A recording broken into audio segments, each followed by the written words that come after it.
하나님이 하나님의 택하신 종을 통해서 이루실 새 일을 신약에서 보는 사람이 있어요. 신약에서 누가 보냐 하면 누가복음 2장을 보시면 시므온이 나오죠. 누가복음 2장을 보시면 2장 25절 이하에 예루살렘에 시므온이라는 사람이 있으니 이 사람이 의롭고 경건하여 이스라엘의 위로를 기다리는 자라. 성령이 그 위에 계시더라. 그럼 시므온은 예수님 나기 전에 있었던 율법 아래 구약에 있던 율법 아래 살던 사람인데 그에게 성령이 그 위에 계시잖아요. 오순절 성령이 아니죠. 그 성령이 계시면 뭘 알게 하십니까? 26절에 주의 그리스도를 보기 전에 죽지 아니하리라 하는 성령의 지시를 받은 것이죠. 여기 주는 하나님이라는 말이에요. 그렇죠? 하나님 아버지의 그리스도를 보기 전에는 죽지 아니하리라는 성령의 지시를 받았지요. 그래서 27절에 성령의 감동으로 성전에 들어가매 마침 부모가 율법의 전례대로 행하고자 하여 그 아기 예수를 데리고 온지라. 시므온이 아기를 안고 하나님을 찬송하여 가로되 주제여 이제는 말씀하신 대로 종을 평안히 놓아주시는도다. 그래서 예수를 보고 그가 하나님의 아들인 줄 알죠. 30절에 뭐라고 말합니까?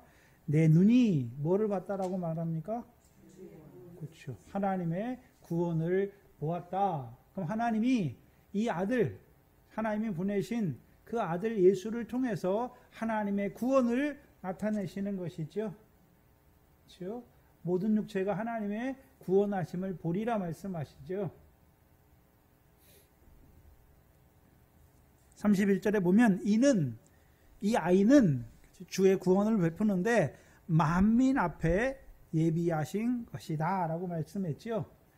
이 아들, 하나님의 보내신 아들 예수를 통해서 만민에게 구원을 베푸실 그 아들로 보내시는 것이죠. 하나님의 구원을 하나님의 백성에게 베풀기 위해서 보내신 아들인 것을 보여주시죠. 그 32절에 이방을 비추는 빛이요 라고 말씀하죠. 그러면 육적 이스라엘만 구원합니까? 만민을 구원하는 빛으로 오신 것입니까? 만민을 구원하는 생명의 빛으로 오신 것이죠. 그럼 이 시므온은 뭘 보고 있습니까? 이사야를 통해 예언하신 대로 하나님이 택하신 종을 통해서 그렇죠? 백성의 언약을 삼고 이방의 빛을 삼아서 그렇죠? 그들에게 그 아들을 통해서 그렇죠? 이루시는 새 일. 그래서 이제 육적 이스라엘이 하나님의 백성이 아니라 누가 하나님의 백성입니까? 복음을 믿음으로 성령을 받은 자들이 하나님의 백성임을 보는 것이죠. 그래서 이 시므온이 뭘 보고 있습니까? 이사야를 통해서 말씀하신 하나님의 종을 통해서 이루시는 하나님의 새 일을 보는 자였단 말이죠. 그리고 32절에 뭘 말합니까? 이는 이방을 비추는 빛이요 주의 백성 이스라엘의 영광이니이다 말씀하죠. 누가 영광입니까?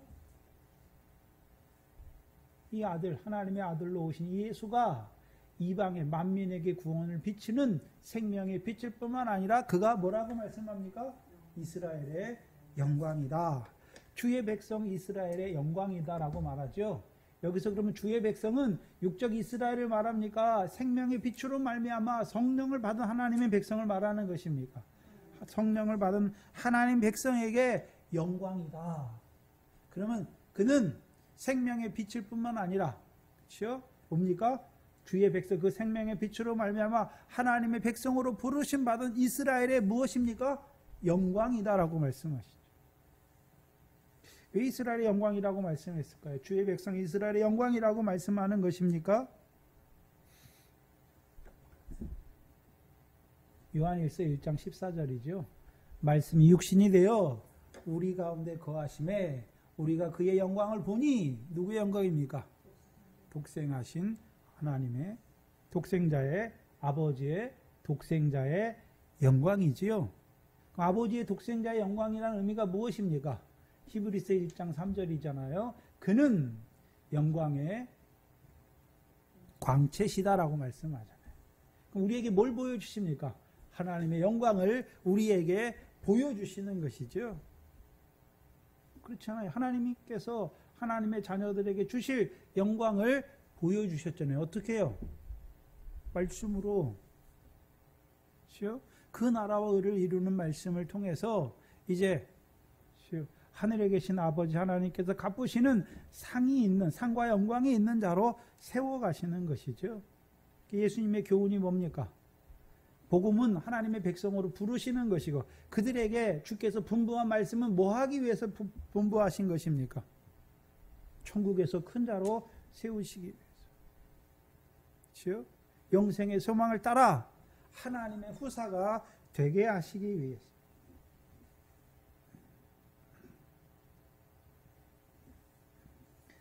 그럼 우리에게 하나님의 독생자의 영광을 통해서 아버지의 영광, 우리가 이제 예수 그리스도 안에서 하늘에 계신 아버지 하나님께서 갚으시는 상과 영광을 바라보는 자로 세우죠.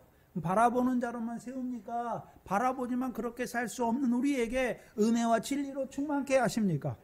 은혜와 진리로도 충만케 하시는 것이죠.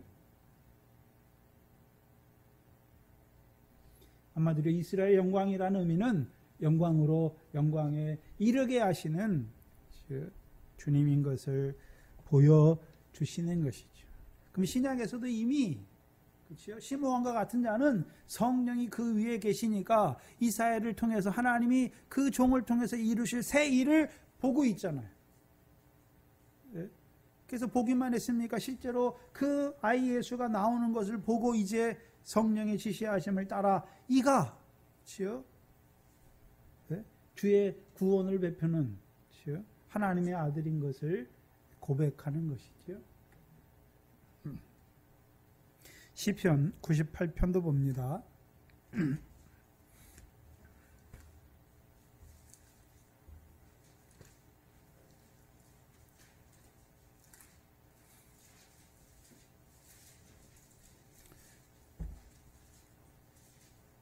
시편 98편 1절로 3절인데요. 이 시는 이사야서 42장과 긴밀하게 연결된 시예요. 이 시를 누가 지었는지 작자가 미상이지만 뭐를 보고 있습니까? 이사야 선지자를 통해 예언하신 것을 보고 있는 거예요. 그래서 새 노래로 여호와께 찬송하라 말씀하죠. 왜 새 노래로 찬송합니까?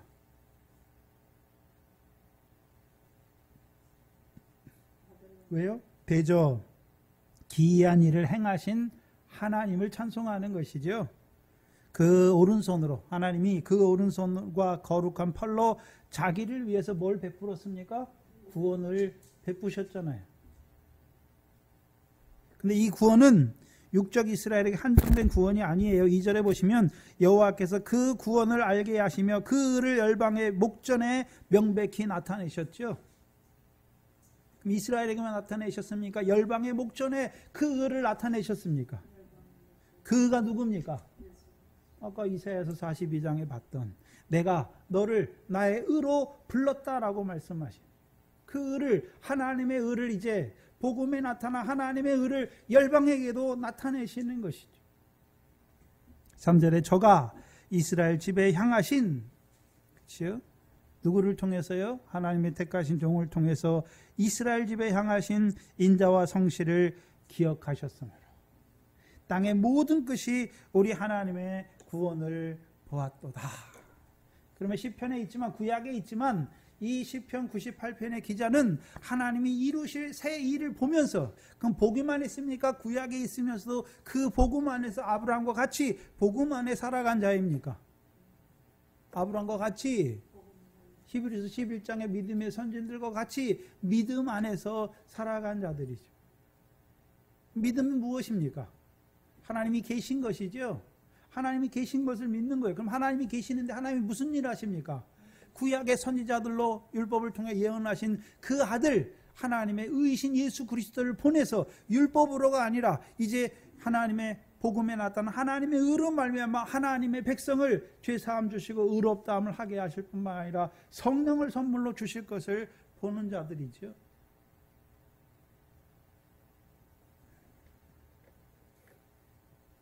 그래서 하나님이 하실 일을 보는 자들이잖아요. 그러면 하나님이 계신 것만 보는 것입니까? 이제 계신 것. 그래서 그 살아계셔서 구약에 약속하신 대로, 주상들에게 약속하신 대로 하나님의 아들을 다윗의 씨로, 아브라함의 씨로 보내셔서 이제 그를 통해서 유대인뿐만 아니라 이방인들에게도 하나님의 구원을 베푸신 것이죠. 그게 살아계신 하나님이에요. 그럼 구약에 있지만 하나님이 하실 일을 믿는 것이죠. 아브라함은 요한복음 8장에 아브라함 나이 때 볼 것을 보고 기뻐하였고 즐거워하였다. 과거형으로 말하잖아요.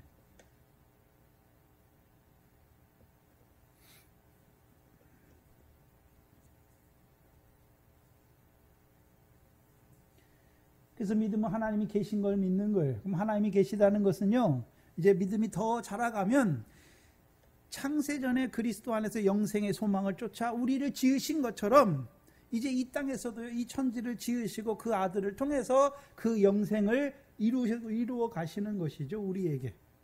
그렇죠? 그 아들을 통해서 복음으로 부르신 것이죠. 영생을 주실 뿐만 아니라 이제 성령을 계속해서 그들에게 부어주셔서 하나님의 은혜를 주신 것을 알게 하셔서 그 은혜 안에 살아가게 하셔서 새 계명의 그 언약 안에 살게 하셔서 이제 하나님 나라를 유업으로 얻는 열매 맺는 백성으로 살리는 것이죠. 그게 영생의 소망을 따라 후사가 되게 하시는 역사지요.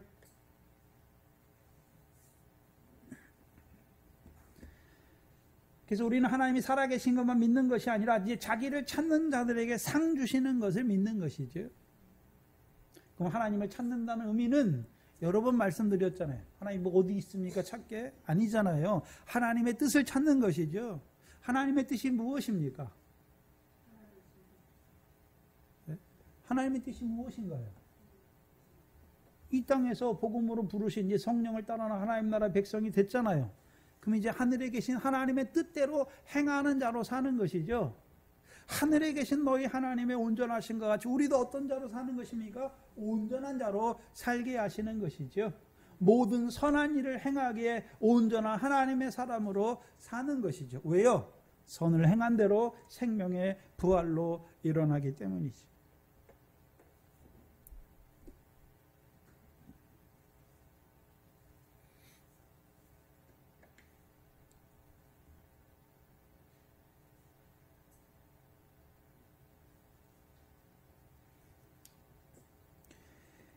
그래서 구약이 이미 구약의 믿음 안에 있는 믿음의 선지자들도 어떤 자로 살았습니까?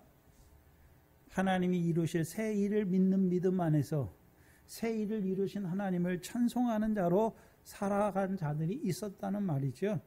그럼 오늘도 저와 여러분은 뭘 찬송하는 것입니까? 나의 뭘 찬송하는 것이 아니라 하나님께서 그 아들을 통해서 하나님이 택하신 종을 통해서 우리에게 이루신 기이한 일, 새 일을 찬송하는 자로 살아가야 하는 것이죠.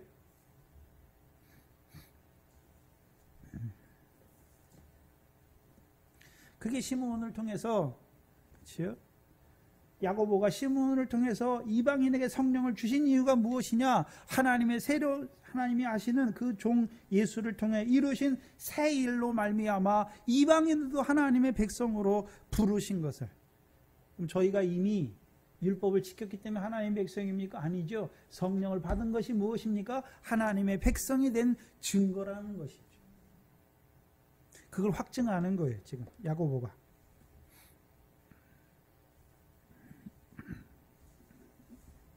(14절) 다시 보시면 하반절에 하나님이 처음으로 이방인 중에서 자기를 위할 백성을 취하시려고 저희를 뭐 하셨습니까? 권고하셨다. 권고하셨다. 이 권고라는 원래의 단어는 찾아오시는 거예요. 그걸 말해서 신방하다. 우리가 신방이잖아요. 신방. 지금 우리가 신방 예배 드리러 간다 그럴 때 목사가 찾아가는 게 아니라 하나님이 찾아가시는 거예요. 하나님의 대언자, 말씀의 종인 목사를 통해서 하나님의 말씀으로 찾아가는 거예요. 그래서 이 권고가 어디 나옵니까? 처음에 출애굽기서 3장에 나오는 것이죠. 출애굽기 3장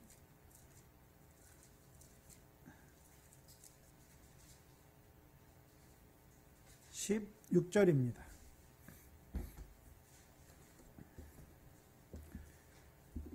출애굽기 3장 16절이죠. 15절로 16절을 먼저 봐야죠. 15절로 16절인데요.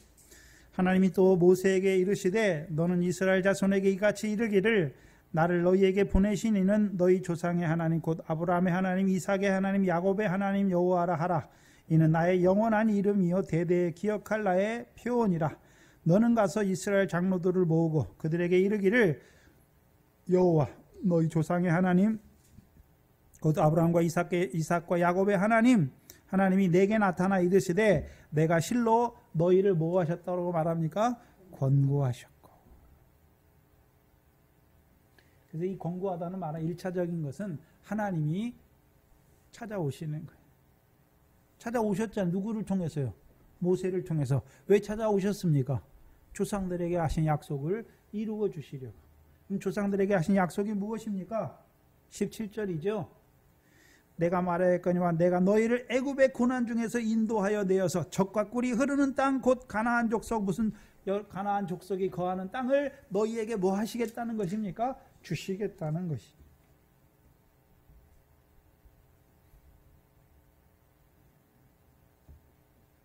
주시겠다는 거예요. 그렇다면 생각해 봐야죠. 뭘 생각해 봐야 됩니까? 이방인들이 하나님의 백성이 됐잖아요. 자기들이 알아서 백성이 됐습니까? 하나님이 복음의 증인들을 보내셔서 그들을 찾아가신 것입니까? 하나님이 복음의 증인들을 통해서 복음의 말씀으로 이방인들을 찾아가셔서 그들을 뭐 하신 것입니까? 권고하신 것이죠. 왜 권고하셨습니까? 죄사함과 의롭다함을 주실 뿐만 아니라 성령을 선물로 주셔서 이제요 성령을 따라나 하나님 나라 백성으로 살리시기 위해서.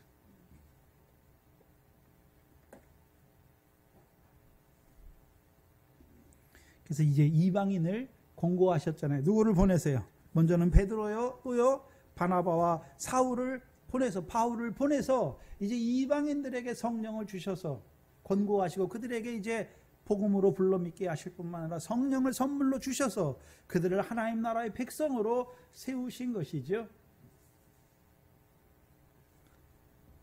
그 이방인에게 복음의 증인들을 통해서 이 복음의 말씀으로 찾아가신 이유가 무엇입니까? 그들을 하나님의 백성으로 세우시기 위해서. 곧 창세기 12장 3절의 말씀을 이루시기 위함이죠.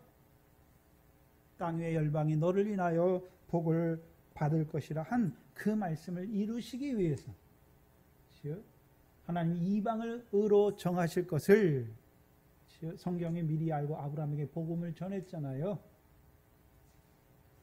그래서 이제 복음을 믿는 자가 누굽니까? 아브라함의 아들이죠.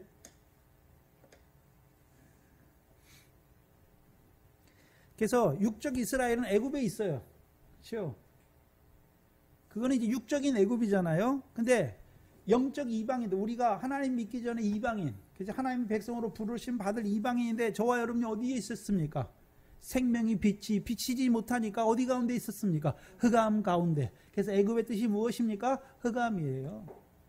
그래서 저와 여러분이 하나님의 백성이었는데도 불구하고 생명의 빛이 비춰지기 전까지는 우리가 어디 가운데 있었습니까? 흑암 가운데 있었어요. 그래서 호세아 11장 1절에 애굽에서 내 아들을 불렀다 하시면 이루려 하심이잖아요.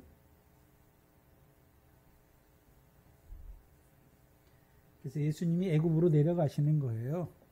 그래서 애굽에서 올라오시지요. 예수님만 올라오십니까? 생명의 빛이 내려가시는 것입니까? 누구를 통해서요? 복음의 증인들을 통해서 이방에 그 흑암 가운데 살아가는, 어두운 가운데 살아가는 자들에게 그 생명의 빛이잖아요. 이방인에게 빛이잖아요. 이사야 42장에 그 생명의 빛으로 찾아가셔서 그들에게 그 복음의 말씀을 통해서 그들의 생명을 살리신 것이죠. 왜 하필 호세아서에 애굽에서 내 아들을 불렀다 하신 말씀이 있습니까? 호세아서에 어떤 말씀이 있습니까? 호세아서 2장 23절인데 그건 좀 어려워요. 그래서 로마서 그걸 인용한 로마서 9장 25절 26절을 보시면 로마서 9장 25절로 26절이에요. 이게 호세아 2장 23절의 예언의 말씀을 사도 바울이 인용한 거예요.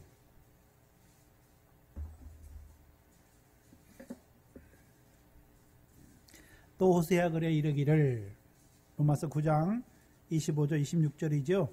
호세아 그래 이르기를 내가 내 백성 아닌 자를 내 백성이라 사랑치 아니한 자를 사랑한 자라 부르리라. 너희는 내 백성이 아니라 한 그곳에서 저희가 살아계신 하나님의 아들이라 부름을 일컬음, 여기 불림을 당한다는 거죠. 일컬음을 얻으리라 함과 같으니라. 봐야지요. 그럼 전에 저와 여러분은 하나님의 백성이었습니까? 하나님의 백성이 아니었습니까?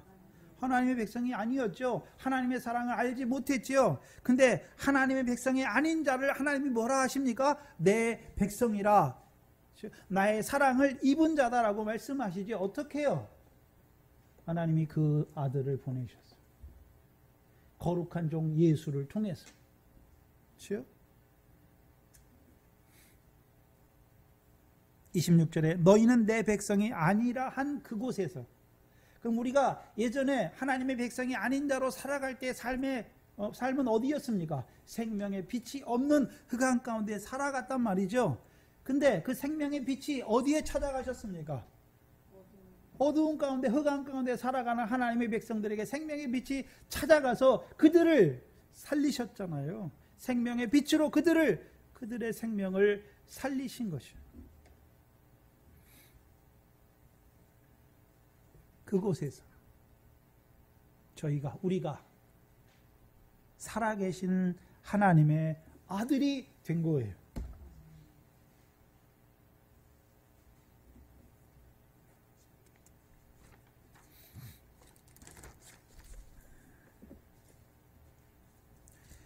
그럼 지금 시므온은 그렇죠?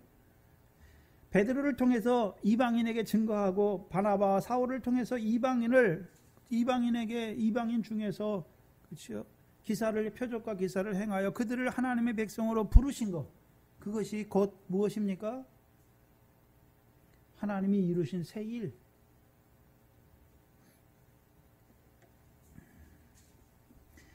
그래서 14절에 쓰인 이 백성이라는 단어 있잖아요. 백성이라는 단어. 그래서 이 백성이라는 단어가 헬라어로 라오스라는 단어인데 이 단어의 이제 70인역에서 구약의 사용은 하나님 백성에게만 쓰는 단어예요. 이거는 하나님 백성에게. 그럼 하나님 백성과 대조되는 단어가 뭐냐면 열방 또는 이방이라는 단어예요. 열국 이런 단어예요. 근데 이제는 이방인을 오늘 본문에 그렇죠? 이방인 중에서 자기 이름을 위할 백성이라고 말할 때는 이방 백성을 말하는 것이 아니라 그렇죠? 하나님의 백성을 말하는 그 백성이라는 뜻을 쓴 거예요. 그럼 이제 이방인들 그들을 복음으로 부르시고 성령을 주셔서 이제 그들이 그렇죠? 참 하나님의 백성이 된 것을 보여주시는 것이죠. 이제는 이방인을 혈통이 아니라 하나님이 그 아들을 통해서 이루신 새 일을 통해서 그들을 하나님의 백성으로 세우신 것이죠.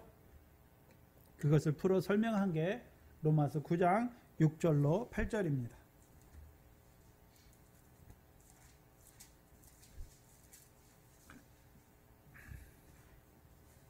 로마서 9장 6절로 8절이죠.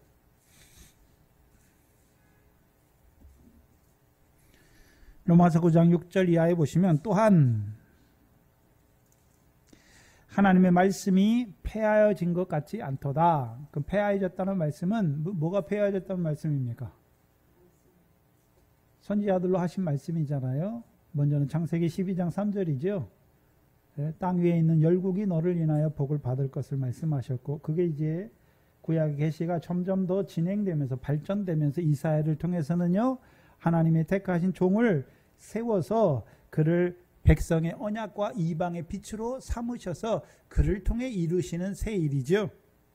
그 새 일, 구약에 하신 하나님의 말씀이 폐하해진 것 같지 않다라고 말씀하는 거예요. 왜요? 이스라엘에서 난 그들이 다 이스라엘이 아니란 말이죠. 그럼 육적 이스라엘이 아니란 말이에요. 다 이스라엘이 아니에요. 어떤 자만 이스라엘입니까? 복음을 듣고 믿음으로 성령을 받은 자들만 참 이스라엘이죠. 그들이 육적 이스라엘이라고 해서 다 참 이스라엘 하나님의 백성이 되는 것이 아니라 이제 성령 시대에는 누가 하나님의 참 이스라엘입니까? 성령을 받은 자들. 그래서 여기서 로마서 9장은 누가 참 이스라엘인가? 누가 참 하나님의 백성인가? 성령 시대에. 그걸 말하는 거예요. 7절에 또한 아브라함의 씨가 다 그 자녀가 아니라 오직 이삭에게 난 자라야 내 씨라 칭하리라 하셨으니 말씀하십니다. 그럼 아브라함의 씨가 다 그 자녀가 아니죠? 육적 아브라함의 자손이 다 그 자녀가 아니란 말이죠. 누구를 통해 난 자예요? 이삭으로부터 난 자라야 내 씨다. 여기서 앞에서 자녀라고 말할 때는 복수고 뒤에서 씨는 단수예요. 이게 뭘 말씀하냐면 갈라디아 3장 16절이에요. 조상들에게 여럿을 가르쳐 내 후손이라 하지 아니하시고 오직 하나를 가르쳐 내 자손이라 하셨으니 스페르마예요. 그건 누굽니까? 그리스도죠. 그럼 이제 신약에서 누가 참 이스라엘입니까? 그리스도를 믿는 자가, 예수가 하나님의 아들 그리스도인이 믿어진 자가 누굽니까? 참 하나님의 자녀란 말이죠. 근데 그것을 이사야서 6장 11절 이하에서는요, 거룩한 씨가 그 땅의 구루터기라고 말씀했죠. 그 거룩한 씨이신, 거룩한 종이신 예수 그리스도를 믿는 자들, 그들이 참 누굽니까? 아브라함의 자녀들이란 말이죠. 곧 8절에 육신의 자녀가 하나님의 자녀가 아니라 오직 약속의 자녀가 씨로 여기심을 받았다라고 말씀하죠.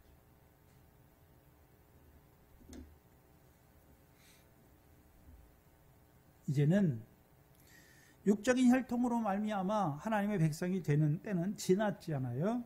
누구요? 거룩한 씨이신 하나님의 거룩한 종이신 예수 그리스도로 말미암아 부르심을 받은 자들이 누굽니까? 하나님의 이스라엘, 참 이스라엘이 된 것을 말씀하는 거예요. 그리고 오늘 본문 15절에 사도행전 15장 15절 16절에 보면 선지자들의 말씀이 이와 합하도다라고 말씀하시죠. 그러면 야고보는 뭘 보고 있습니까? 구약의 선지자들로 말씀하신 대로 이루어진 거다. 뭐가요? 유대인뿐만 아니라 이방인에게도 그렇죠? 복음을 듣고 믿는 자에게 성령을 주셔서 하나님의 백성으로 삼으신 것은 이미 구약의 선지자들로 예언하신 말씀과 일치한다는 말이죠. 그걸 로마서 9장에서 사도 바울이 풀어 쓴 거예요. 그거를 기록하였으되 16절 17절이죠. 이후에 내가 돌아와서 다윗의 무너진 장막을 다시 지으며 또 그 퇴락한 것을 다시 지어 일으키리니 이는 그 남은 사람들과 내 이름으로 일컫는 받는 모든 이방인들로 주를 찾게 하려 하셨으니, 이 말씀이 응해졌다는 것이죠. 이 말씀은 구약 아모스서 9장 11절로 12절 말씀이에요. 근데 오늘 본문과 그렇죠? 구약에 있는 아모스 9장 11절로 12절 본문은 약간 차이가 있어요. 오늘 본문을 적어 놓으시고 옆에 있는 분들은 성경을 한 분은 사도행전 15장 16절 17절을 펴시고 한 분은 아모스서 9장을 펴세요. 9장 11절 12절이요. 같이 옆에 붙으셔야 볼 거 아닙니까? 한 분은 사도행전을 펴놓으시고 한 분은 아모스서를 펴세요. 아모스 9장 11절 12절이에요. 근데 약간 내용이 달라요. 지금 사도행전 15장 16절하고 17절하고 아모스를 인용해 아모스 9장 11절 11절을 인용했는데 사도행전이 좀 내용이 다르단 말이에요. 그렇죠? 사도행전에서는 그렇죠? 내가 돌아와서, 근데 아모스에서는 그날을 말씀하죠. 그날을 말씀하잖아요. 그날에 내가 다윗의 무너진 청막을 일으키고 그 틈을 막으며 그 퇴락한 것을 일으켜서 옛적과 같게 세우겠다. 그리고 12절에 저희로 에돔의 남은 자와 내 이름으로 일컫는 만국을 기업으로 얻게 하리라. 그렇죠? 여기서는 에돔의 남은 자잖아요. 근데 사도행전에서는 에돔의 남은 자입니까? 백성의 남은 자입니까? 그 남은 사람들이잖아요. 16절에 그 남은 사람들. 그럼 이 남은 사람들은 누구를 말하는 것입니까? 유대인 중에서 남은 사람들이죠. 사도행전 9장 27절 이하예요. 이사야서를 인용한 본문이잖아요. 이스라엘 중에 조금 하나님께서 은혜 가운데 조금 남겨두지 아니하셨다면 이스라엘이 다 누구처럼 되었다라고 말합니까? 소돔과 고모라처럼 되었을 것이다. 그래서 11장 5절에 로마서 11장 5절에는요. 은혜로 택하심을 입은 남은 자들이 된 것을 보여주시죠. 육적 이스라엘의 남은 사람들을 말하는 거예요. 그래서 사도행전 본문 오늘 본문 17절에 그 남은 사람들은 육적 유대인들 중에 남은 자들. 이들은 남은 자들은 어떤 자들입니까? 율법을 행함을 의지하는 것이 아니라 복음에 나타난 하나님의 의를 듣고 믿는 자들이죠. 그래서 이들이 이제 성령 시대 이들이 여전히 하나님의 백성으로 남아 있는 것이죠. 그럼 이제 복음과 성령 시대에 구약의 육적 이스라엘의 반차를 짰는 자들은 율법의 행함을 의지함으로 다 어디에서 꺾여온 자들이 됐습니까? 감람나무에서 꺾여온 자들이 되었단 말이죠.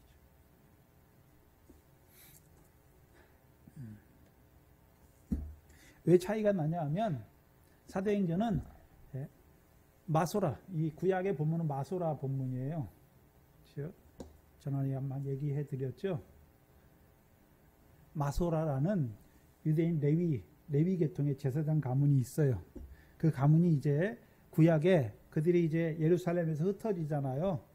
흩어졌는데도 불구하고 그 마소라 가문이 구약의 성경 본문을 쫙 애워가지고 그걸 정본문으로 다 자기들이 기록한 게 있어요. 그게 아주 잘 구약에서 가장 잘 보존된 거예요. 구약의 성경은 한 번에 써진 게 아니잖아요. 구약의 이스라엘의 역사를 통해서 모세 때부터 써진 거잖아요. 모세가 그렇죠. 신명기까지 썼고 그 다음에 여호수아, 사사기, 사무엘상, 열왕기 상하 가면은 이스라엘의 멸망도 나오잖아요. 그러면 다윗 때부터 이스라엘 그 뒤에 망하는 왕까지 다 나온 거잖아요. 바벨론 포로까지 되잖아요. 그렇죠? 그래서 구약에서도 하나님의 성경이 한 번에 기록되는 게 아니에요.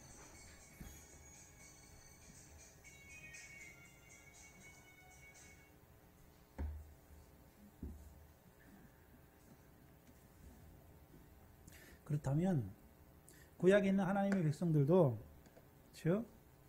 다 흩어진 다음에 한번 생각해 보세요. 바벨론 포로에 흩어졌잖아요. 그렇죠?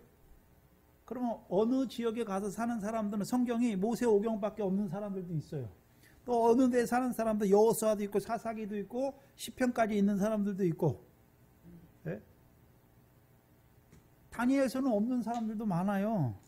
그렇죠? 왜요? 다니엘서는 다니엘이 있는 바벨론에서 기록했으니까 바벨론에서 돌아온 사람들은 다니엘서가 있습니까? 없습니까? 없어요. 자, 다니엘은 고레스 왕이 세움받고 나서 유대로 돌아갑니까? 안 돌아갑니까? 안 돌아가잖아요. 그러면 유대에서 돌아가는 자들도 있잖아요. 그럼 돌아가는 자들은 다니엘서가 있습니까? 없습니까? 없어요. 없단 말이에요. 또한 바벨론에서 계속 사는 사람들은 학개나 스가랴서, 에스라서가 있습니까? 없습니까? 없어요. 부분적으로 알 뿐이에요.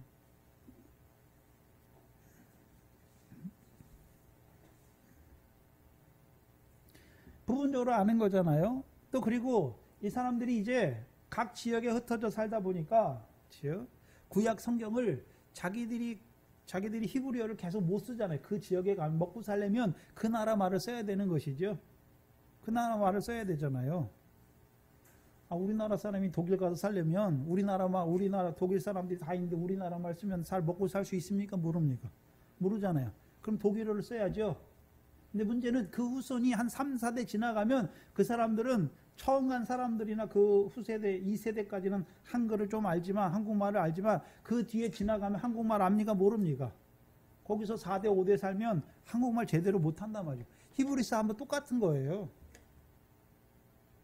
그러면 그 지역의 히브리 사람인데 하나님을 알도록 이제 성경 히브리어는 모르니까, 어려우니 모르니까 그거를 그 나라 언어로 바꾸는 거예요.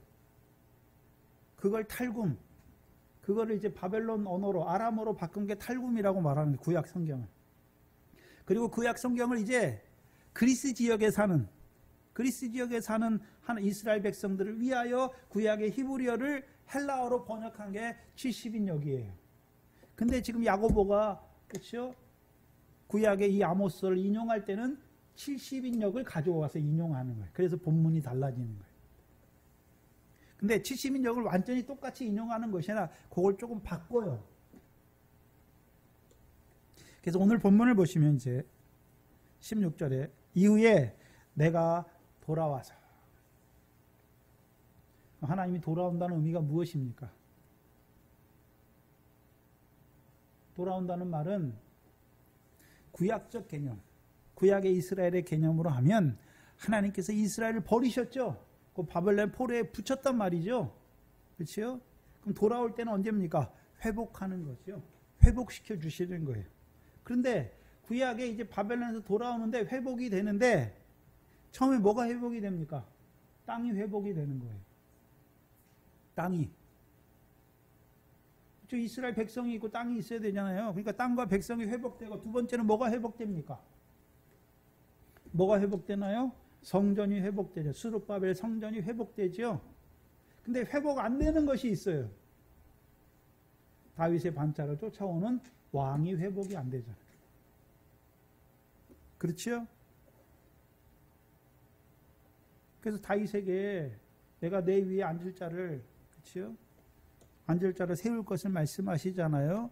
그게 에스겔서 37장 24절 이하잖아요. 다윗에게서 한 사람이 나서 이스라엘의 목자와 주권자가 되는 것을 보여주신, 왕으로 오셨잖아요. 그럼 누가 다윗의 자손으로 오셨습니까? 예수께서 다윗의 자손으로 오셨죠. 왕으로 오셨단 말이죠.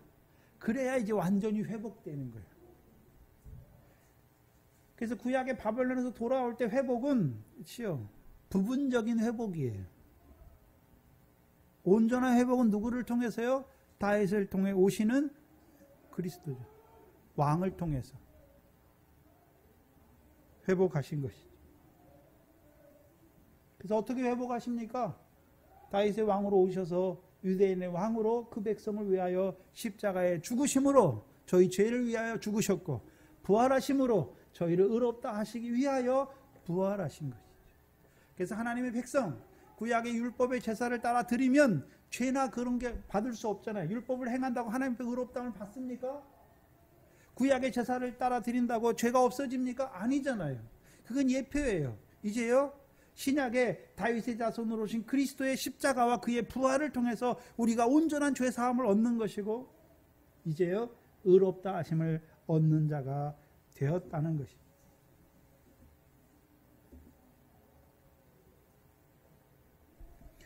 그 다음에 이후에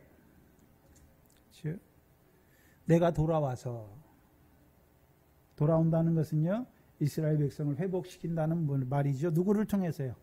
하나님이 보내신 아들을 통해서. 네? 그래서 다윗의 무너진 장막을 다시 짓는다. 이게 두 가지로 표현됐는데, 하나는요, 다윗의 무너진 장막을 다시 짓는 것이고, 그 퇴락한 것을 다시 지어 일으키는 거예요. 일으키는 거예요.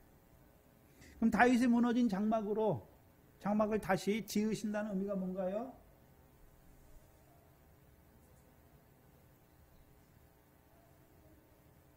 그 17절에 나오는 17절에 그 남은 사람들과 내 이름을 일컬음을 받는 모든 이방인들이 되게 하는 것이죠.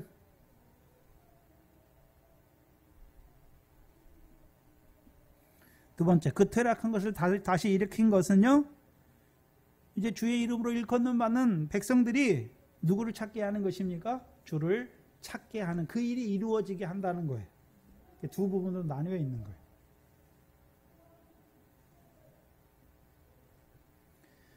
그럼 다윗의 무너진 장막을 하나님이 다시 지으시는데 우리가 뭘 봐야 되냐면 구약에 보면 성소와 장막이 있죠. 그렇죠?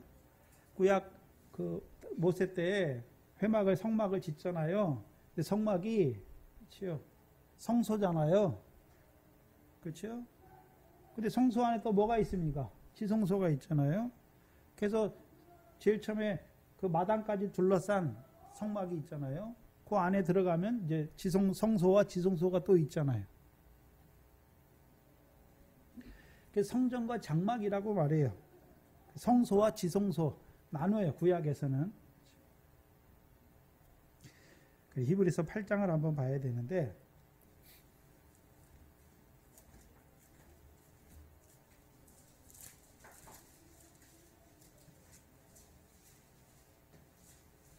8장 1절과 2절이에요.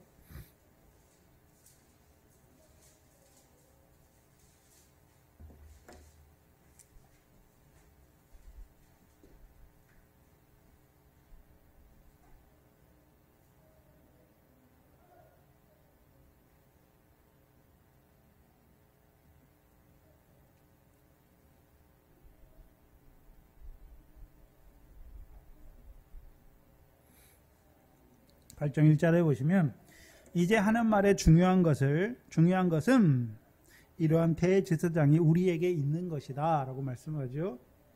그가 하나님 하늘에서 위엄의 보좌 우편에 앉으셨죠. 그럼 하나님 보좌 우편에 앉으셨는데 히브리서 8장에서 뭐로 앉으셨습니까? 제사장으로 앉으셨죠. 그럼 제사장으로 앉으셨으니까 뭐 해야 됩니까? 이제 2절에 성소와 창 장막에서 여기 부리는 자, 섬기는 자예요. 섬기는 제사장이죠. 그럼 성소와 참 장막에서 섬기는 제사장이 된 거예요. 누가요? 부활하신 예수님께서. 부활하신 예수님께서. 그럼 여기 보니까 성소와 참 장막을 어떻게 했습니까? 나눠놨죠. 나눠놨어요. 그리고 이 장막은 누가 베푸신 것입니까? 주께서 베푸신 것이요 사람이 한 것이 아니다 라고 말씀하죠. 그럼 여기서 장막이라는 개념을 히브리서 8장에서 어떤 개념으로 썼습니까? 그럼 성소는 요한복음 2장 20절로 21절을 말해요. 예수님께서 자기 몸으로 십자가와 부활로 일으키신 성전이잖아요. 예수님이 성전이에요. 그래서 우리가 구약의 성전에 나가면 죄사함과 영광이 있잖아요. 그럼 예수님께 나가고 뭐가 있습니까? 네? 은혜가 넘치죠. 죄가 나온 것 은혜가 넘치는 뿐만 아니라 은혜로 충만하게 하실 뿐만 아니라 진리로 충만하게 하시잖아요. 그게 성전이에요. 신약에 말하면 예수님이 성전이라는 의미는 우리가 죄를 범했잖아요. 그러니까 하나님의 영광에 이르지 못하죠. 근데 예수 그리스도 안에서는 이제 우리가 죄를 사해 주실 뿐만 아니라 이제 우리를 어떤 자로 세웁니까? 하나님의 영광을 받을 아들로 세웠단 말이죠. 그게 성소의 개념이에요. 그럼 장막이라는 의미는 자, 구약의 장막 안에는 이스라엘 백성이 다 들어갈 수 있잖아요. 근데 성소와 지성소에 누구만 들어갑니까? 대제사장밖에 못 들어가는 거예요. 그래서 히브리서 8장 5절을 보시면 8장 5절에 저희가 섬기는 것은 하늘에 있는 것의 모형과 그림자라 모세가 장막을 지으려 할 때에 지시하심을 얻은 것 같으니 가라사대 산과 모든 것을 산에서 내게 보이던 본을 쫓아 지으라. 모세는 뭘 지었습니까? 장막을 지은 것이죠. 그리고 8절에 히브리서 8장 8절에 저희를 허물하여 일렀으되 주께서 가라사대 볼지어다 날이 이르리니 내가 이스라엘 집과 유다 집으로 새 언약을 세우리라. 그럼 구약에 장막에 들어간 자들이 누굽니까? 이스라엘 백성들이죠. 이스라엘 백성들. 그럼 신약에서는 누가 이 장막에 들어가는 자들입니까? 성소는 예수 그리스도고 성전은 예수 그리스도고 누가 장막에 들어가는 자들입니까? 새 언약의 백성이죠. 그럼 장막에 들어간다는 의미는 누구와 교제하는 자가 됐습니까? 하나님과 교제하는 자가 됐지요. 그래서 우리가 예수 그리스도로 말미암아 하늘에 계신 하나님을 뭐라 부르고 있습니까? 아버지라고 부르잖아요.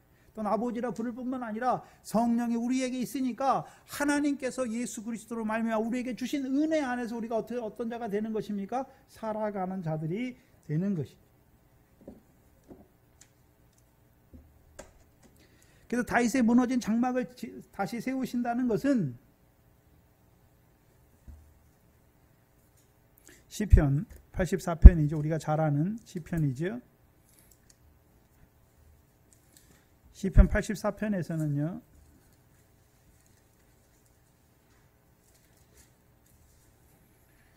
여호와의 장막이에요. 여호와의 장막이니까 누가 거하십니까? 여호와께서 거하시죠. 여호와께서 자기 혼자 거하십니까? 자기 백성과 함께 하십니까? 자기 백성과 함께 하는 것이 무엇입니까? 장막이에요. 근데 함께 하시려면 본질적으로 뭐가 있어야 됩니까? 성소가 있어야 되는 것이죠. 은혜의 보좌가 있어야 되는 거죠. 우리가 누구 안에서 하나님과 함께하는 자가 되는 것입니까? 예수 그리스도 안에서. 시편 84편 1절 이하에 만군의 여호와여 주의 장막이 어찌 그리 사랑스러운지야. 내 영혼이 여호와의 궁전을 사모하여 세약하며 내 마음과 육체가 생존하신 하나님께 부르짖나이다. 나의 왕 나의 하나님 나의 만군의 여호와여 주의 제단에서 참새도 제 집을 얻고 제비도 새끼들 보금자리를 얻나이다. 주의 집에 있는 자가 뭐가 있습니까? 주의 장막은 주의 집을 말하는 거예요. 저희가 항상 주를 찬송하나이다. 그럼 주의 집에 거하는 자는 무슨 복을 받습니까? 주께서 주시는 복을 받고 복을 받는 자들이 하는 일이 뭡니까? 항상 주를 찬송하는 것이죠. 그럼 신약의 장막은 어떻게 세우십니까? 다윗의 자손으로 오신 예수를 죽은 자 가운데서 다시 살리심으로 그를 세워서 그를 구주로 세우시고 그를 통해서 우리에게 뭘 주셨습니까? 성령을 주셔서 성령이 거하는 우리가 뭐가 되게 하셨습니까? 성전이 되게 하셨죠. 그럼 이제 그럼 우리가 성령이 거하는 성전이면 성전의 삶이 무엇입니까? 우리 몸으로 성전된 우리 몸으로 하나님께 영광을 돌리는 삶을 살아야 되는 것이죠.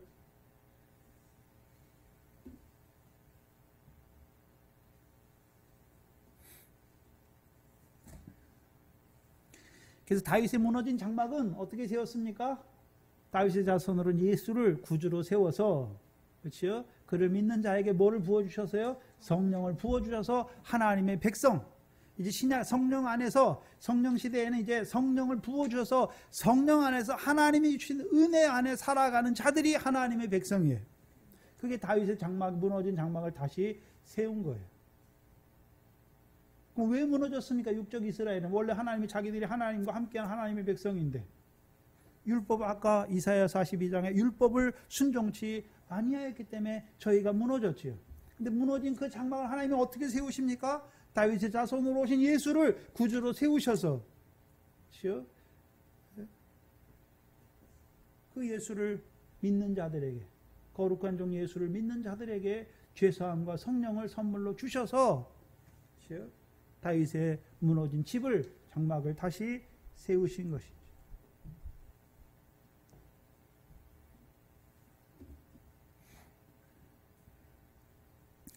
그걸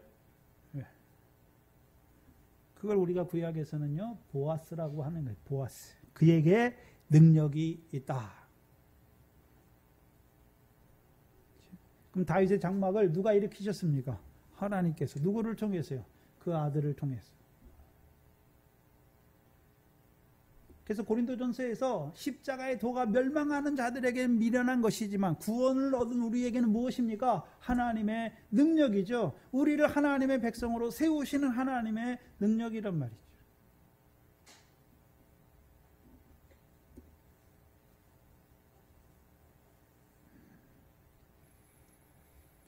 그럼 다윗의 무너진 집, 어떻게 세우셨습니까? 그 남은 사람들과 내 이름으로 일컬음 받은 모든 이방인들.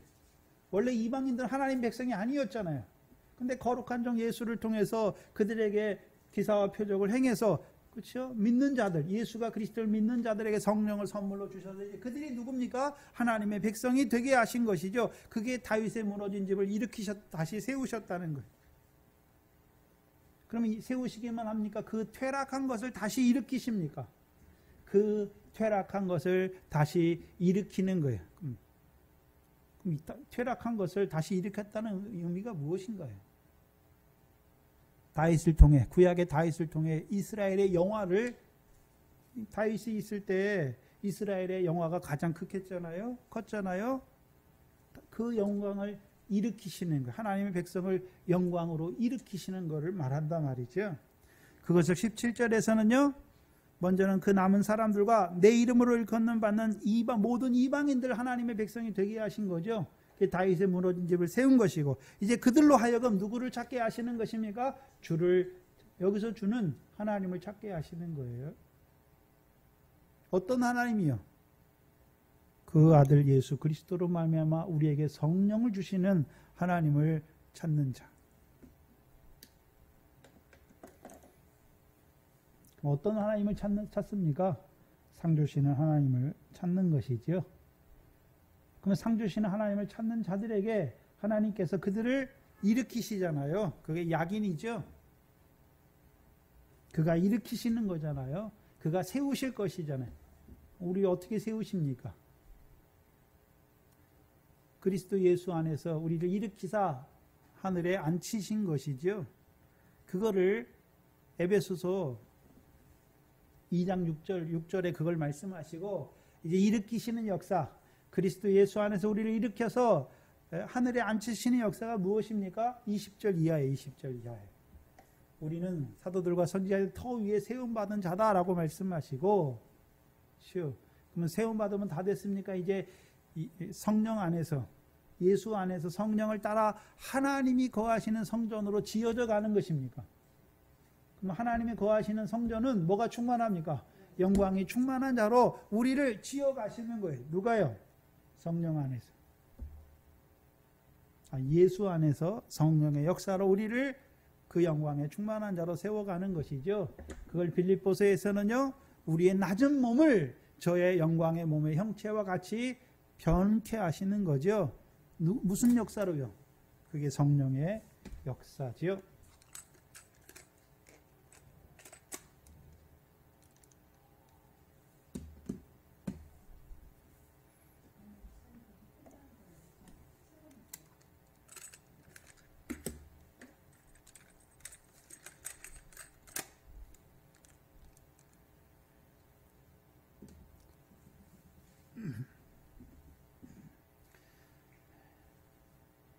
그래서 18절에 즉 예로부터 이것을 알게 하시는 주의 말씀이라 한가 같음이라. 이제 이방인들에게 성령을 주신 것은 이제 그들을 하나님의 백성으로 부르셔서 다윗의 장막에 무너진 장막을 세우신 것이죠. 세우게 할 뿐만 아니라 그 퇴락한 것을 다시 일으키시는 거잖아요. 이제 성령을 주셔서 이방인이나 유대인이나 다 하나님 백성으로 부르셨을 뿐만 아니라 이제 성령 안에서 그 나라 우를 구하는 자로, 상 주신 하나님을 찾는 자로 세워 가시는 거예요. 근데 그게 이미 구약의 아모스를 통해서, 이사야를 통해서 하나님이 증거하신 말씀이에요. 그대로 이루셨다는 거예요.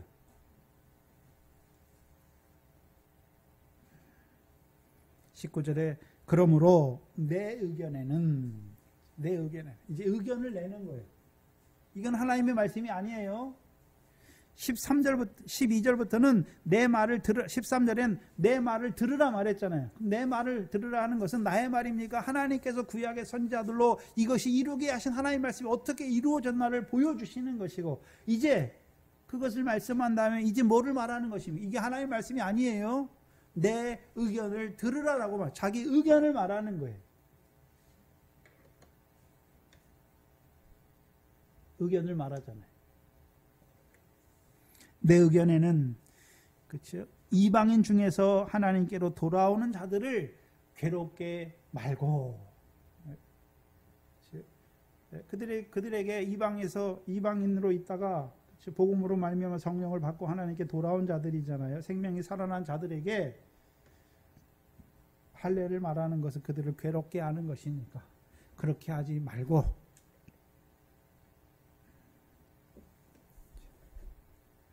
다만 20절에요. 다만 우상의 더러운 것과 음행과 목매어 죽인 것과 피를 멀리하라고 편지하는 것이 가하다라고 말하죠. 이것만 말해요. 다만 4가지잖아요. 4가지만 멀리하라. 멀리하라 하는 이유가 무엇입니까?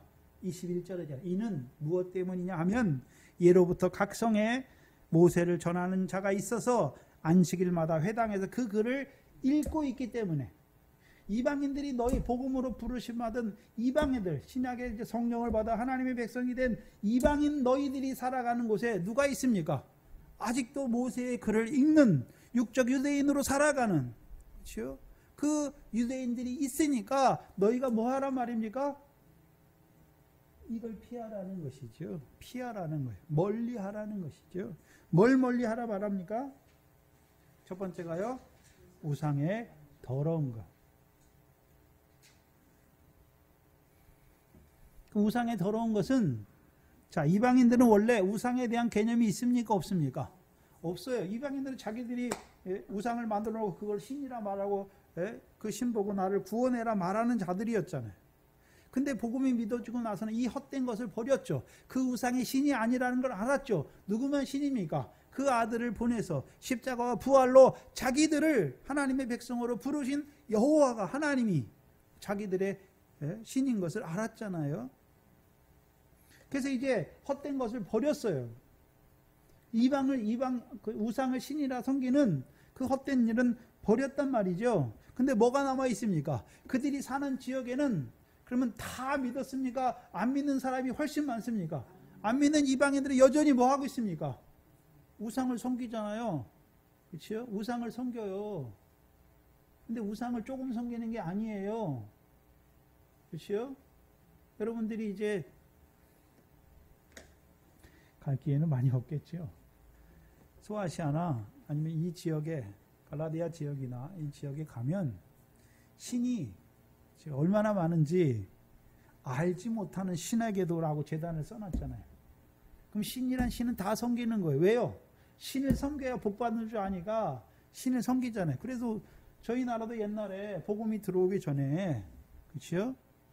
부처 섬기면서도 또 토템이 섬기잖아요. 물 떠놓고 달에다 빌고 별에다 빌고 성황당에 빌고 나무에 빌고 뭐 빌고 그랬잖아요. 신이 얼마나 많습니까? 그렇죠? 여러분, 우리가 100년 전에만 해도, 100년 한 120년 전에만 해도 복음이 처음 우리나라 들어올 때 선교사들이 글을 기록해 놓은 게 있어요. 얼마나 미개했냐면요, 사람이 지나가자 그림자를 밟으면 안 돼요. 왜요? 저 사람 귀신이 나한테 들어온다. 진짜로 그랬어요. 우리나라가 얼마나 무지하게 살았습니까? 옛날 그 사진 처음에 찍을 때 어떻게 합니까? 사진 찍으면 그 사람 영혼이 시들시들해서 죽는다고 말했죠. 거기에 사진에 들어가서.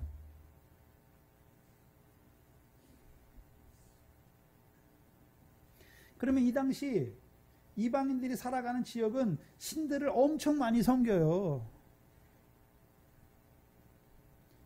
그 신전이 얼마나 화려합니까? 네?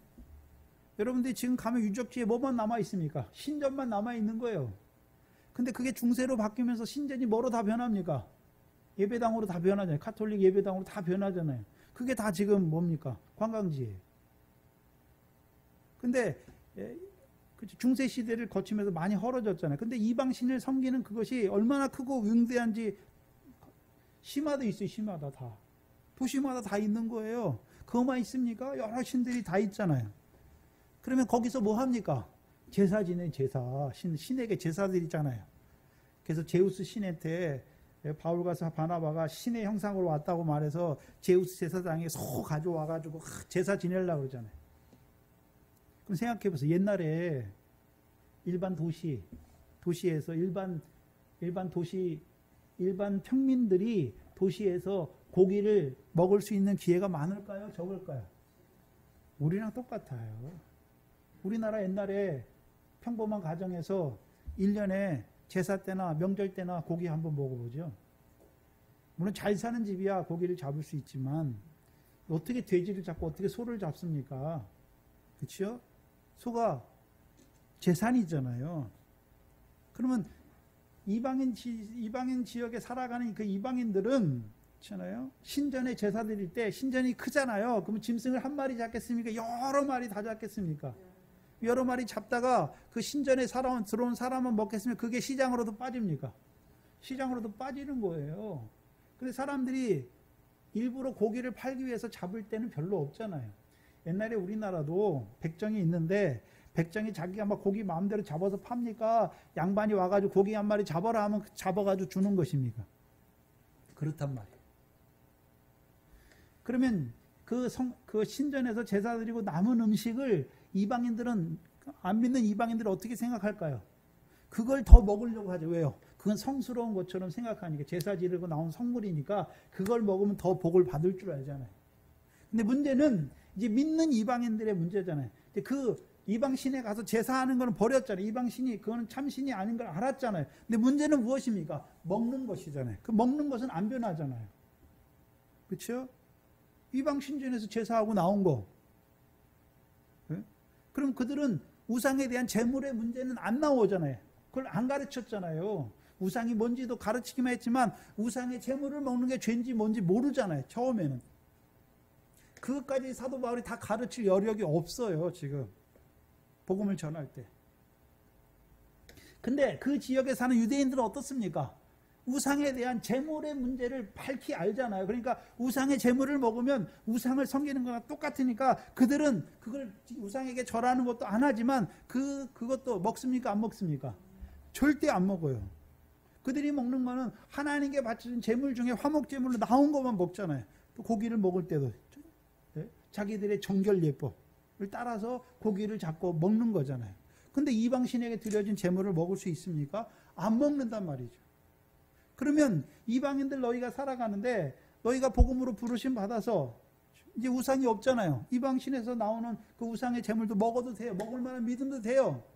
근데 누가 있습니까? 그 지역에 아직도 안 믿는 유대인, 연약한 유대인들이 있단 말이에요. 그리고 왜요?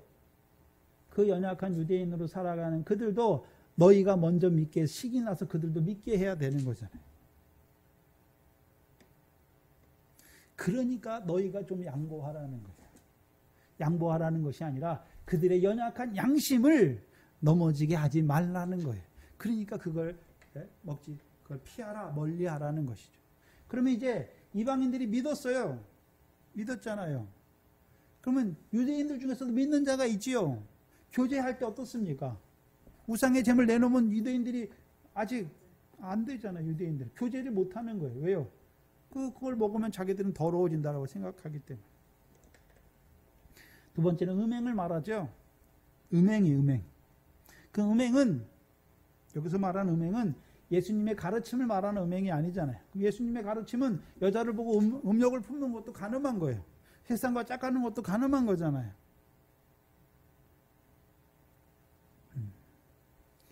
여기서는 그런 걸 말하는 게 아니에요. 레위기 18장을 말하는 거예요. 이방인들이 행하는 음행, 유대인들이 행치 않는 음행, 유대인은 행치 않는데 이방인들은 행하는 음행이 레위기서 18장 6절로 18절을 말하는 거예요.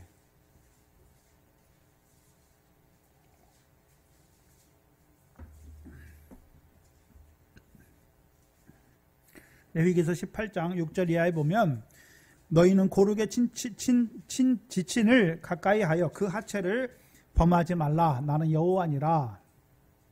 그 뒤에 쭉 나오죠. 내 어미의 하체를 범하지 말라. 그렇죠? 8절엔 내 계모의 하체를 범하지 말라. 9절엔 너의 자매 곧 내 아비의 딸이나 내 어미의 딸이나 집에서나 타처에서 출생할 물어나고 그들의 하체를 범하지 말라. 너는 손녀와 외손녀의 하체를 범하지 말라. 내 계모의 하체, 내 계모가 내 아비에게 낳은 딸, 내 누인이 너는 그 하체를 범하지 말라. 너는 고모의 하체를 범하지 말라. 너는 13절에 이모의 하체를 범하지 말라. 14절 너는 내 아비 형제의 아내를 가까이하여 그 하체를 범하지 말라. 그는 내 백성원이라. 15절에 너는 내 자부의 하체를 범하지 말라. 16절에 너는 형제의 아내의 하체를 범하지 말라. 이는 내 형제의 하체니라. 17절에 너는 여인과 그 여인의 딸의 하체를 아울러 범하지 말라. 쭉 말씀하죠. 이게 뭐냐면 근친상간을 말하는 거예요. 그런데 이방인들은 이때 근친상간이 별 문제가 안 되는 거예요. 아버지의 계모로 있다가 아버지가 죽었어요. 근데 그 계모가 의붓 어머니가 젊어요. 그러니까 그 아버지가 돌아간 다음에 그 여자를 자기 아내로 취했잖아요. 그게 고린도전서 5장이에요. 그게 고린도전서 5장이에요. 자기 아비의 아내를 취했어요. 그게 음행이란 말이죠. 근데 유대인들은 이걸 뭐라고 생각합니까? 음행이라고 생각하는 거예요. 그러니까 유대인들이 이방인을 생각할 때 이 사람들은 그렇죠? 자기 아버지의 계모, 그렇죠? 네? 첩이죠. 아버지가 죽으면 그 첩을 데려다 또 사는 거예요. 그걸 뭐라고 생각하는 거예요? 유대인들은 그거는 음행이라고 생각하는데 이 사람들은 그걸 하는 거예요.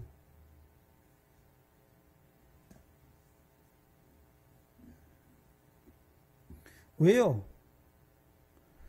이 이방인들은 이 당시 여자는 그냥 재물 중에 하나예요. 이 당시 여자는 인격이 있는 게 아니란 말이죠. 물론 귀족들의 여자들은 인격이 있어요. 근데 일반 평민의 여자들이나 그냥 저기 여자들은 그냥 남편의 소유물이에요. 그냥 재산처럼 인식이 되는 거예요.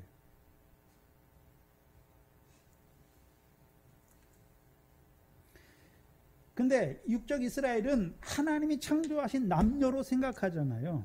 그러니까 이걸 범하지 말라고 하나님이 말씀하신 것이죠. 근데 이 당시 이방인들은 이거를 심각하게 생각하지 않는 거예요. 그러니까 교회에서도요, 자기 아버지의 첩을 아내로 맞아서 음행하는 자가 있는 것을 보여주시는 거예요. 멀리 해야 되는 거예요. 세 번째는 목매어 죽인 것이죠.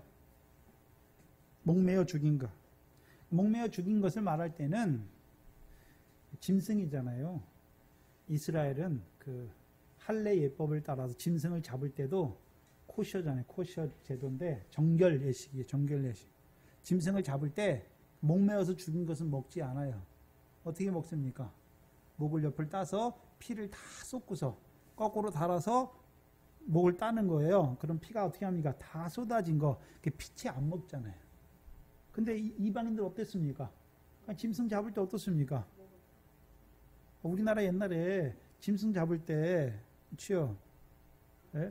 닭이나 뭘 잡을 때, 소를 잡을 때 그냥 머리 쳐서 죽인 다음에 그냥 벗겨서 하잖아요. 근데 유대인들 어떻게 합니까? 피채 안 먹기 위해서 그 소를 매달고서 목을 따는 거예요. 그럼 피가 다 쏟아진 다음에 이제 해체해서 먹는 거잖아요. 물론 피가 다 빠질 수는 없지만 그렇게 해서 먹었단 말이죠. 그래서 이스라엘 모세의 율법을 따라 살아가는 백성들은 피채 먹는 자들을 보면 뭐라고 생각합니까? 더럽다, 부정하다라고 생각하잖아요. 그러니까 피채 먹지 말라는 거예요. 그러면 저와 여러분 한번 생각해 보세요. 지금 저와 여러분에게도 피채 먹지 말아야 됩니까? 우리나라에서 잡는 건 다 피채 잡는데 어떻게 하려는 겁니까? 네?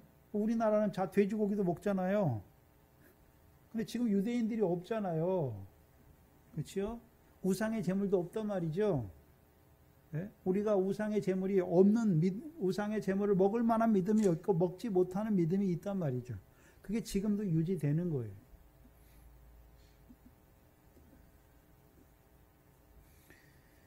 또한 피를 먹지 말라. 그렇죠? 우리나라도 사냥하고 짐승 잡으면 목 따서 피를 먹는 사람들이 있잖아요. 그렇죠? 왜요? 그게 선녀를 먹으면 그게 건강에 좋을 것처럼 생각해서 그걸 먹잖아요. 이 당시에도 똑같아요. 그 먹는 자들이 있단 말이죠. 근데 피채 먹는 것은 청세기 때도 금한 거잖아요. 피를 먹지 말라. 피에는 생명이 있다라고 말씀하셨죠. 그럼 뭐 우리나라도 그러면 옛날에 저도 옛날 어렸을 때 교회 다닐 때 선지를 먹으면 안 되는 줄 알았어요. 왜? 피로 만들었으니까. 순대를 먹으면 안 되는 줄 알았어요. 피로 만들었어요. 근데 피채 먹지 말라는 게 그 의미가 아니잖아요. 신령한 뜻이 있는 것이죠. 돼지고기를 먹는데 구약에서는 돼지를 안 먹잖아요. 근데 신약에서는 돼지를 먹잖아요. 왜요? 돼지처럼 살지 말라는 것이지. 그렇죠? 돼지처럼 살지 말라는 것이지 돼지고기를 먹지 말라는 뜻은 아니란 말이죠. 그런데 유대인들이 너희 가운데 유대인들이 살고 있으니 그들은 연약하잖아요. 왜요? 아직 복음이 없어요. 성령이 없어요.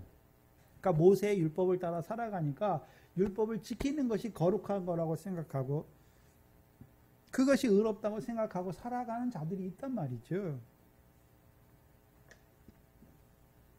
그들 중에서도 하나님이 부르실 자들이 있단 말이죠. 근데 너희들이 그렇게 하면 그 더러운 자들하고 접촉점이 없잖아요. 그렇죠? 유대인들 율법 아래 살아가는 자들을 만나려면 그렇죠? 저 사람이 그리스도를 믿는데 처음에는 유대교와 그리스도가 이렇게 별 차이가 없었어요. 근데 바울의 이제 율법을 폐한다는 그런 개념이 많아지면서 이제 대적이 되는데 처음에는 육적 이스라엘이 70인역을 많이 썼어요. 근데 70인역을 사도들이 많이 쓰잖아요. 그러니까 그 다음부터는 유대인들은 70인역을 안 써요. 그런 교회 역사가 있단 말이죠.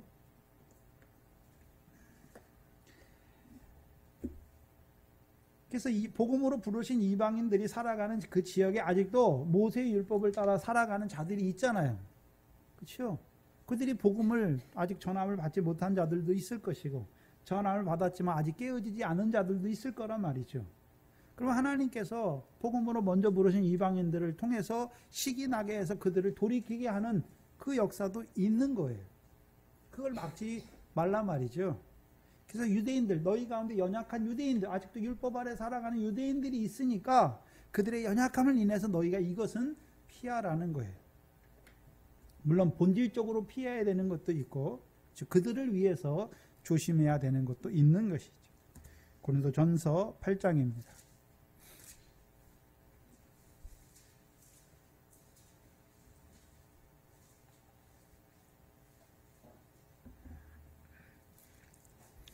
고린도전서 8장이죠.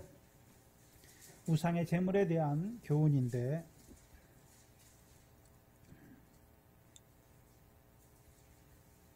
4절에 보시면 그러므로 우상의 제물을 먹는 일에 대하여는 우리가 우상은 세상에 아무것도 아니며 또한 하나님은 한 분밖에 없는 줄 아노라. 그럼 우상이 있습니까 없습니까? 없다고 아는 자들은 우상의 제물이 있습니까 없습니까? 없어요. 그러니까 우상의 제물을 먹을 수 있다는 것이죠. 그러나 6절에 그러나 우리에게 한 하나님 아버지가 계시니 만물이 그에게서 났고 우리도 그를 위하며 또한 우리 주 한 주 예수 그리스도께서 계시니 만물이 그로 말미암고 우리도 그로 말미암았느니라. 그러나 이 지식은 사람마다 가지지 못하여 어떤 일은 지금까지 우상에 대한 습관이 있어 우상의 제물로 알고 먹는 거로 그들의 양심이 약하여지고 더러워지느니라 라고 말씀하시죠. 유대인들도 이 중에 하나죠. 이방인들 중에서도 우상에 대한 습관이 있는 거예요. 있는 자들도 아직 믿음이 자라지 못했어요. 8절에 식물은 우리를 하나님 앞에 세우지 못한다라고 말씀해요. 식물을 그거 먹고 안 먹는 것 따라서 우리가 하나님 앞에 의롭고 거룩하고 이렇게 구별되는 게 구약처럼 아니란 말이죠. 식물을 우리를 하나님 앞에 세우지 못하나니 우리가 먹지 아니하여도 부족함이 없고 먹어도 풍성함이 없느니라. 그런즉 너희의 자유함이 약한 자들에게 거치는 것이 되지 않도록 조심하라 라고 말씀해요. 지식 있는 내가 우상이 없다는 거예요. 없다는 지식을 갖고 있어요. 내가 우상의 집에 앉아 먹는 것을 누구든지 보면 그 약한 자들의 양심이 담력을 얻어 어찌 그 우상의 제물을 먹게 되지 아니하겠느냐. 그러면 내 지식으로 그 약한 자가 멸망하나니 그는 그리스도께서 위하여 죽으신 형제라. 이같이 너희가 형제에게 죄를 지어 그 약한 양심을 상하게 하는 것이 곧 누구에게 죄를 짓는 것입니까? 그리스도께 죄를 짓는 것이죠. 우리의 자유함이 그렇죠. 약한 자들을 거치게 하면 안 되는 것이죠.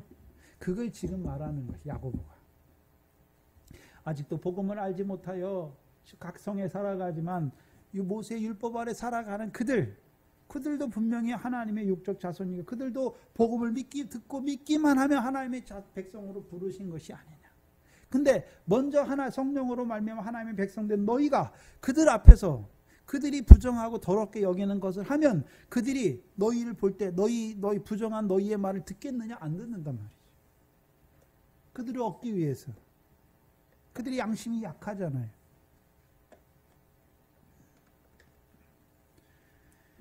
이것은 그때만뿐만 아니라 오늘도 교회 안에 그대로 드러나는 거예요. 그렇죠? 앞선 자가 자유해요.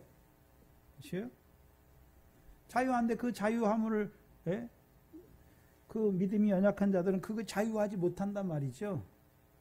근데 앞선 자가 하는 걸 보고서 그렇게 해도 되나 보다. 담대하게 하면 어떻게 합니까? 따라가는 거예요. 그 죄를 짓게 하는 거예요. 무슨 말이냐면요. 우리 권사님이나 안수 집사님이나 교회 앞선 자들이 주일을 범해요. 그러면 뒤에 있는 사람 주일날 한번 안 나와도 되나 보구나. 똑같은 거예요. 네?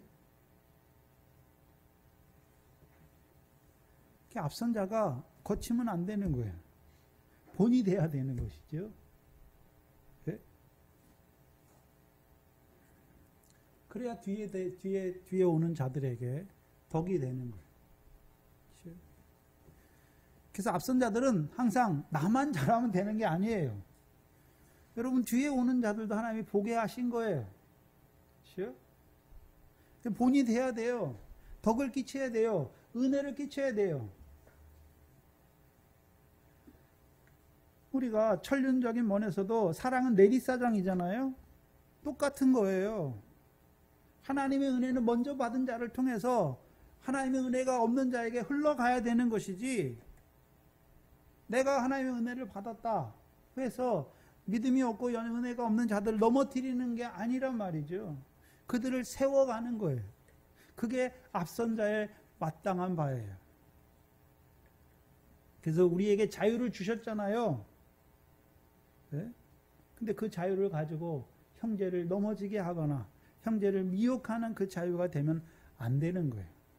그래서 야고보서 5장에 우리에게 주신 자유, 그 자유를 가지고 뭐 해야 됩니까? 형제를 섬기는 종노릇을 해야 되는 것이죠. 그게 형제의 짐을 짓는 거예요. 그렇다고 해서 뒤에 쫓아가는 자들도 분별해야죠. 앞에 가는 사람이 잘못 가는지. 그럼 잘못 간다고 그걸 따라가면 됩니까? 앞에 가는 권사님이 저랬으니까 나도 그래야지. 뭐 이렇게 하면 어때? 같이 망하는 거예요.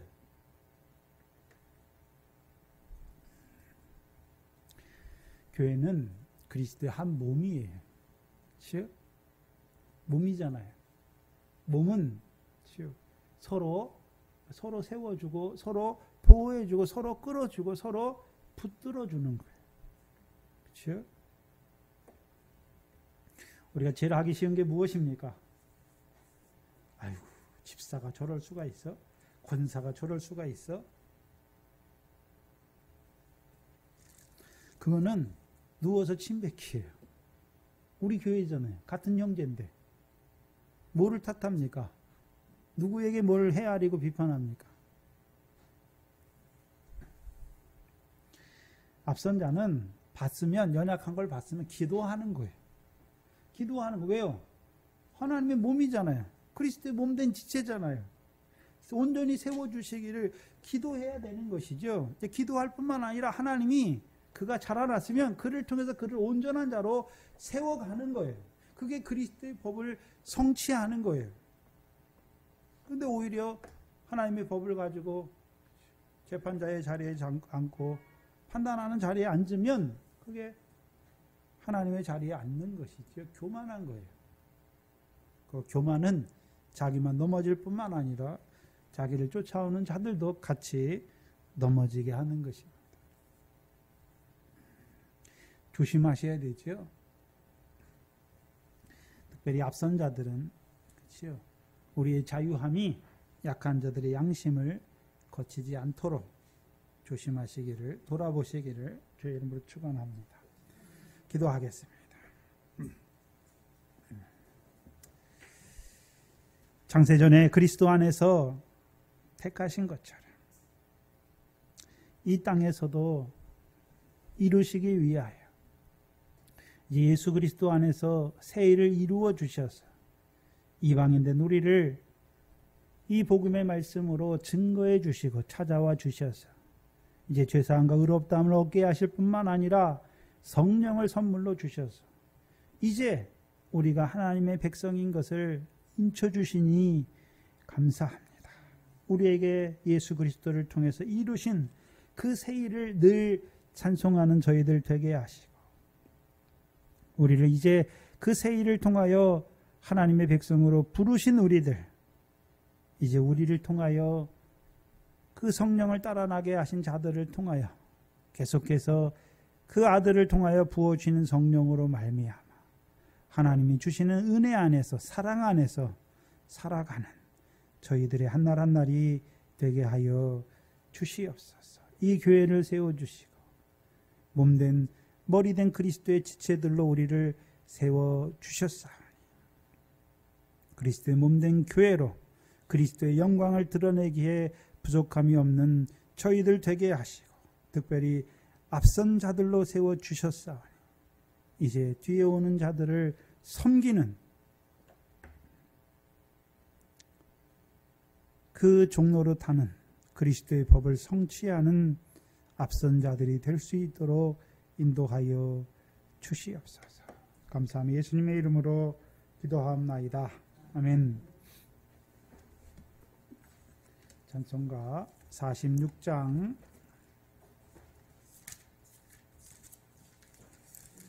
2절 3절입니다.